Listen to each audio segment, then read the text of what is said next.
Thanks, Philip. Yeah, most of you probably know me. I work at MPG North with Bo, and then I spend a lot of time in the lab here in Missoula as well. And today I'm going to talk to you about hidden fungal diversity in western white pine foliage and using next-generation sequencing technologies to explore the unknown. And there's a lot that's unknown. So first off, what is an endophyte? An endophyte is a microorganism found in every species of plant to date, shrubs, trees, grass, everything. It can be bacterial or fungal. We're looking at fungal endophytes. It can be symbiotic and benefit the plants or really do nothing in the plant. Or it can be a latent pathogen that's kind of an opportunist and takes advantage of plants when they're in a weakened state. Or it can be a saprophyte, which is basically a decomposer. So when the plant senesces naturally, it decomposes that material. So when you're walking in the forest and stumble along a log, a dead tree, and it crumbles under your feet, that's mostly because of fungal endophytes. And then here's just a few pictures of endophytes that we have in the lab. Ustalago on the far right is a pathogen of cheatgrass, and in that picture you can see it actually infecting cheatgrass tissue. And then the two pictures on the left are of fungal spores of endophytes we have. The one on the far left is Pleiosporales, and that's spores that it uses to reproduce sexually. And then, so what do they do?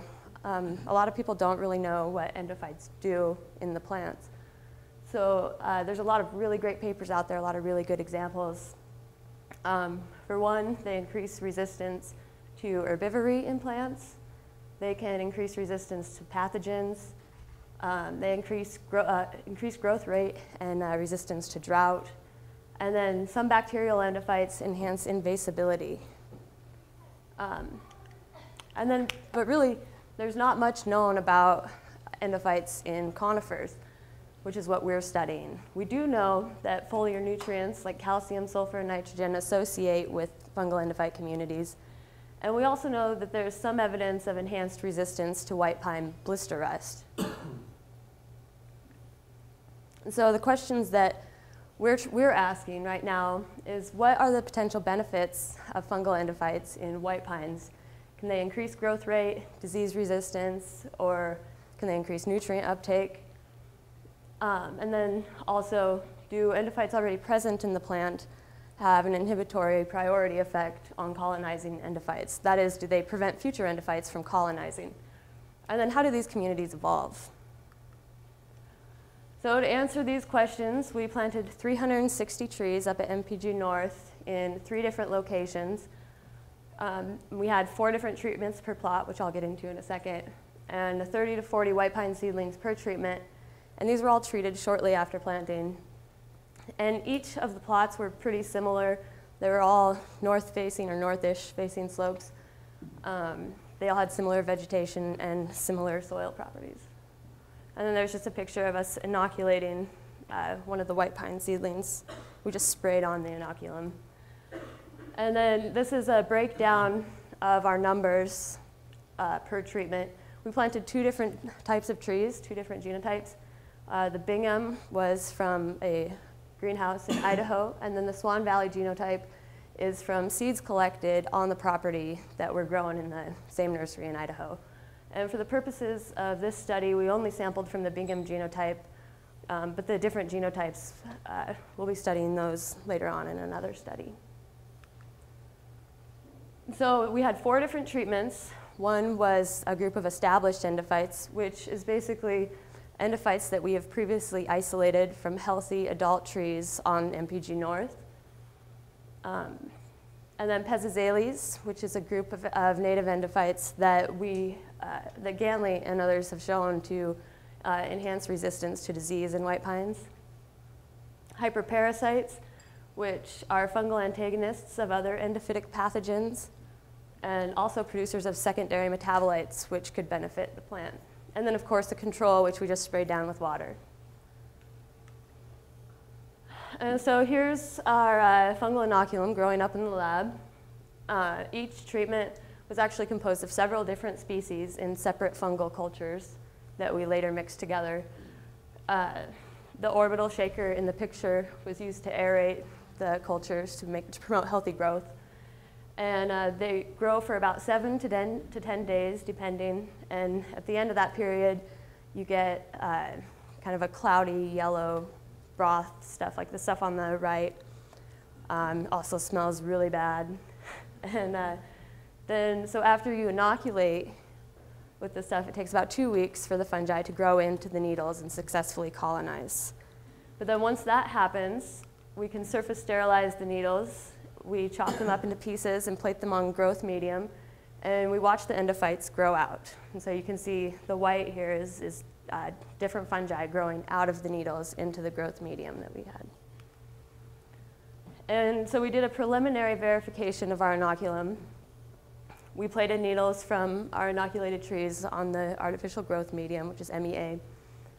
And we were able to recover 20 isolates that we inoculated with, despite different culture biases and very limited sampling. We only sampled from 70 needles. Like I said, this was kind of a preliminary verification. And so this is just a really good example of the problems with culture methods. What happens a lot of the time is you get these super fast growing endophytes, and they grow out of the needles and take up all the nutrients and block the other species from growing out. And so we end up losing species. And then also there's species in the needle that just can't grow in the artificial medium for one reason or another. So to get past these biases, we applied techniques using metagenomics and next generation sequencing. Metagenomics is the study of material that's recovered directly from environmental samples. So in this case, it's fungal DNA recovered directly from the pine needles. And then next generation, or 454 sequencing, I'd love to talk more about that, but it's kind of a presentation on its own. It's basically a high throughput DNA sequencing platform that can process a ton of samples at one time. And to give you a comparison, older methods, Sanger sequencing, you could sequence 77,000 base pairs in one run. And that's compared to 400 to 600 million base pairs with 454. So there's obviously a lot of avenues for exploration now with this new technology. And it's only been around for 7 years. It's only been really readily available to the public for like 5. So there's a lot of work to do. And with these methods, we were able to do a much more robust sampling effort. We sampled from 5 white pine seedlings per plot. That was 64 seedlings total. It's about 75 needles per tree, and it came down to about 4,800 pine needles that we sampled from total, which is huge. I mean, this compares to 1,800 that we were able to sample from in a previous study that Bo and I worked on.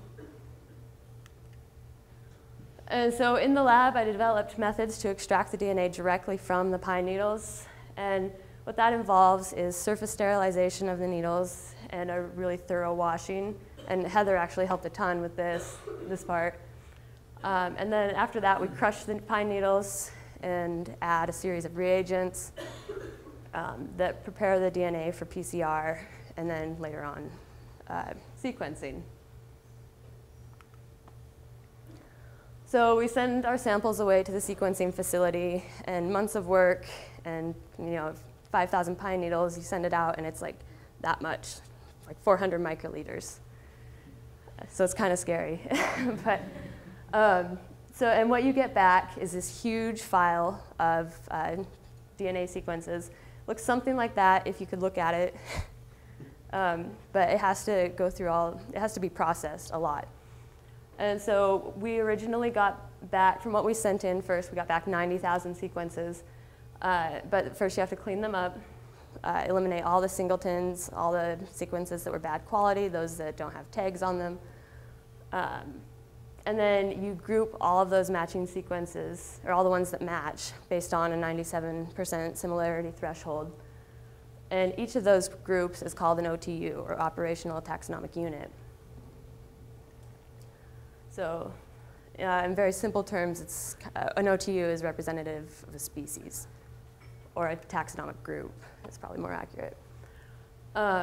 And so far, so we only sent in half of our, well, we only got results back for half of our sequences. The other half is in queue, waiting to be sequenced.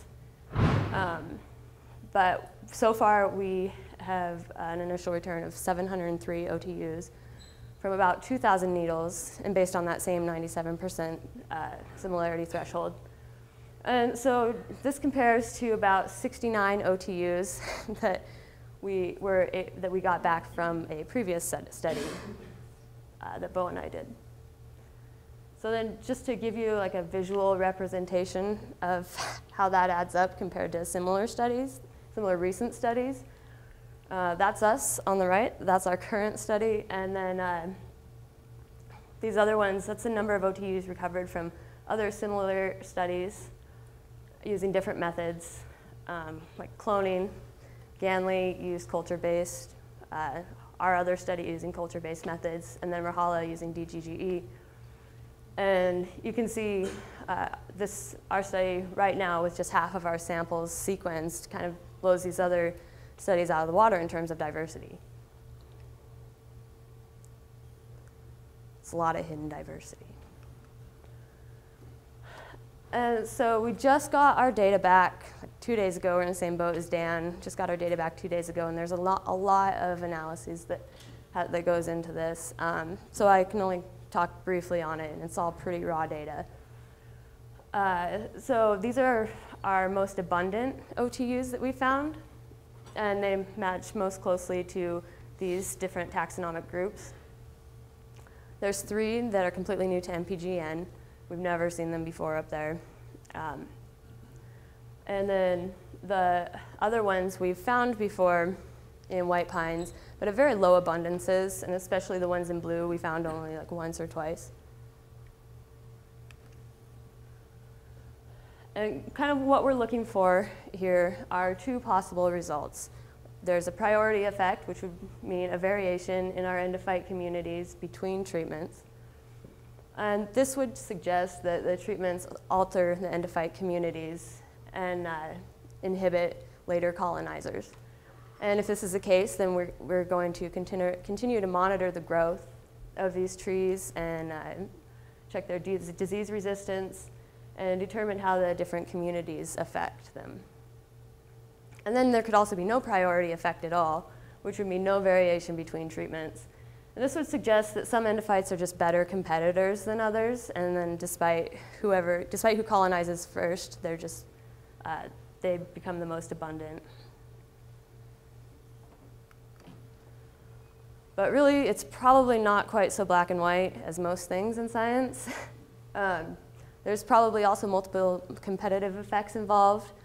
The competitive ability varies between species. And then that can also change, based on stress from drought, different temperatures, different nutrients, and then seasonal variants as well. And so I had to include an ordination plot. It's very, very raw data. And so there's not a ton of similarity between groups, but there is.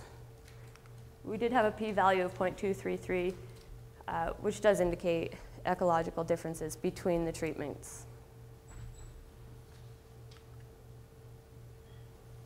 And so then, as I mentioned before, with the new 454 technologies and all the other technologies that are out there right now, there's a lot of different avenues for exploration and a lot of different questions that need answered. For example, pathogen studies. Do endophyte species or communities associate with blister rust? So we could go out and find a stand where there's healthy and diseased white pines, sample the endophyte communities from both of them, and then compare them and see if the endophyte communities have anything to do with the blister rust infection. And we're doing a similar study to that right now at MPG Ranch with cheatgrass and its fungal pathogen, Ustilago bullata. Ilva, Bo, a high school student, Stacia Hill, and Alexi and I are all kind of working on that together right now.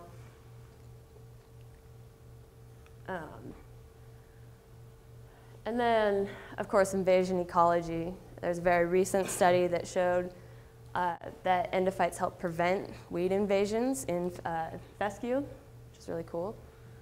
But then, there's also parallel studies that say that fungal endophytes also increase the competitive ability of forbs. I think this was knapweed that they were talking about here.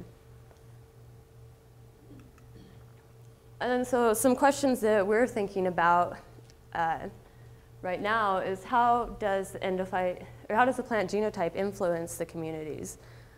And like I said before, we have the different genotypes planted up at MPG North, and so we plan on trying to answer that question later on. And then how do these endophyte communities evolve over time? What is the relationship between endophytes and other microorganisms like AMF? And what is the degree of seasonal variation? That's another question we have with cheatgrass right now. We've already seen seasonal variation in the endophyte communities, and we want to explore that further, and its relation to infection with Ustalago bulata. But first, before we can start answering these bigger questions, we have to understand the depth and diversity of the communities that are present. Any questions?